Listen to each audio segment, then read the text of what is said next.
Shalom, selamat pagi. Sate pagi hari ini bertemakan Sorry, Salah Mengerti. Karya Pendeta Andar Ismail.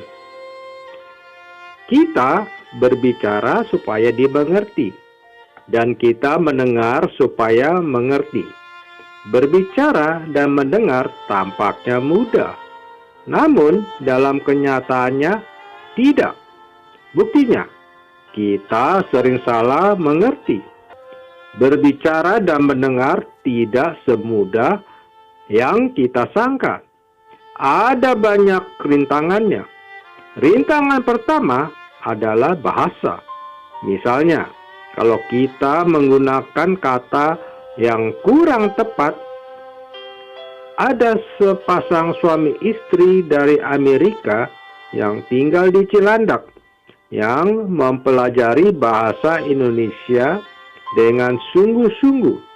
Namun mereka sering mengalami kesulitan membedakan kata-kata tertentu. Sang suami sulit membedakan antara kata rumput dan rambut.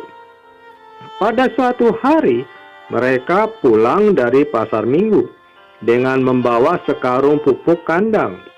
Lalu berkatalah sang suami kepada tukang kebun mereka, "Bapak, besok pagi sebar pupuk ini di atas rambut." Tentu saja tukang kebun yang sudah tua itu jadi bengong. Sang istri mempunyai kesulitan lain. Ia sulit membedakan kata jendela dan celana. Pada suatu hari, nyonya ini melihat bahwa jendela kaca kamar tukang kebun sudah kotor dan tidak tembus pandang lagi. Lalu ia memanggil tukang kebun itu dan berkata, "Silakan Bapak buka celana, bikin bersih supaya saya bisa lihat ada apa di dalam." Bayangkan bagaimana bengongnya tukang kebun itu. Rintangan lainnya adalah adat istiadat, kebiasaan atau budaya yang berbeda. Dalam budaya Indonesia, ucapan "mari makan" hanya merupakan basa-basi belaka. Tetapi di budaya Barat yang tidak mengenal basa-basi, ucapan itu bisa dianggap sungguhan. Misionaris Susan Sandra yang ketika itu baru datang dari Australia mengalami salah paham seperti itu ketika naik kereta api di Jawa Timur. Di depannya duduk seorang ibu tua berpakaian sederhana. Susan menyapa ibu itu sekedarnya. Tidak lama kemudian ibu tua itu mengeluarkan nasi bungkus, daun pisang, dan sebutir telur asin. Lalu sambil menyodorkan telur, ibu itu berkata, "Mari makan." Susan terkejut. Mengapa ibu ini memberi telur? Namun Susan ingin bersikap sopan dan tidak mau menyinggung perasaan ibu itu. Oleh sebab itu, ia menerima telur itu. Sekarang giliran ibu tua itu yang menjadi terkejut. Pikirnya, "Wong bule iki kok luwe bener seh, endongku siji si nenek kok dijimu." Artinya orang bule ini kok lapar betul. Telurku yang satu-satunya diambil. Akibat salah mengerti ini, kedua orang tua itu menderita.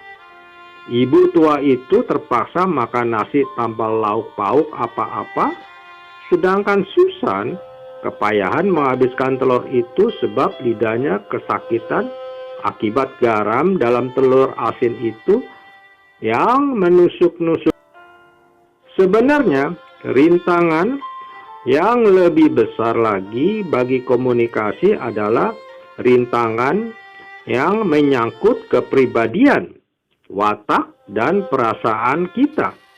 Sifat suka menang sendiri, bicara seenaknya, defensif, kurang tenggang rasa, benci, pemarah, sikap permusuhan, mudah tersinggung, rasa diri kurang, prasangka dan sifat-sifat seperti itu lainnya adalah perintang-perintang dalam komunikasi antar manusia. Akibatnya terjadi salah ucap dan salah tangkap. Maksudnya begini, tetapi diterimanya begitu. Itu sebabnya sering terjadi salah mengerti antara suami dan istri, anak dan orang tua, karyawan dan majikan, dan sebagainya. Berbicara dan mendengar memang banyak dipengaruhi perasaan-perasaan. Ketika si Budi memberitahukan bahwa ia lulus ujian, kawannya yang merasa iri dan minder menganggap itu sebagai ucapan sombong. Padahal Budi sama sekali tidak sedang menyombongkan diri. Ketika kita bertanya kepada tetangga, kapan ia akan pindah rumah? Maka ia berburuk sangka bahwa kita mulai mengusir dia. Padahal kita ingin membuat rencana untuk membantu dia. Sebuah kalimat biasa kalau didengar oleh orang yang gampang tersinggung akan ditafsirkan sebagai hinaan atau ejekan. Itulah sulitnya berkomunikasi dari kata Latin communicare yang berarti kesamaan. Bila kita berkomunikasi dengan berbicara dan mendengar, maka kita saling berbagi dalam menggunakan kata untuk mendapatkan kesamaan pengertian.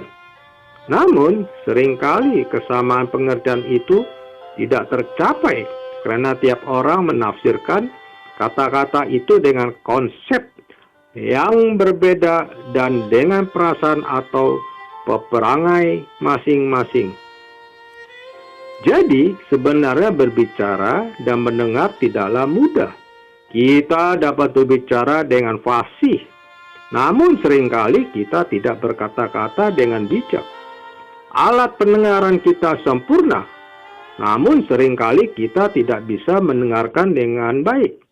Menarik untuk diperhatikan bagaimana reaksi orang-orang ketika Tuhan Yesus menyembuhkan seorang yang gagap tuli. Orang itu gagap sehingga kata-kata yang diucapkannya kurang dimengerti oleh orang lain. Ia juga tuli, sehingga ia kurang bisa mengerti apa yang diucapkan oleh orang lain. Jadi, ia sulit berkomunikasi. Setelah ia disembuhkan oleh Yesus, ia dapat berbicara dan mendengar dengan baik. Orang banyak menjadi takjub. Ia menjadi segala-galanya baik. Yang tuli dijadikannya mendengar, yang bisu dijadikannya berkata-kata. Tuhan Yesus menyingkirkan rintangan-rintangan komunikasi.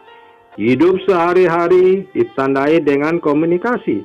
Hidup adalah berkomunikasi.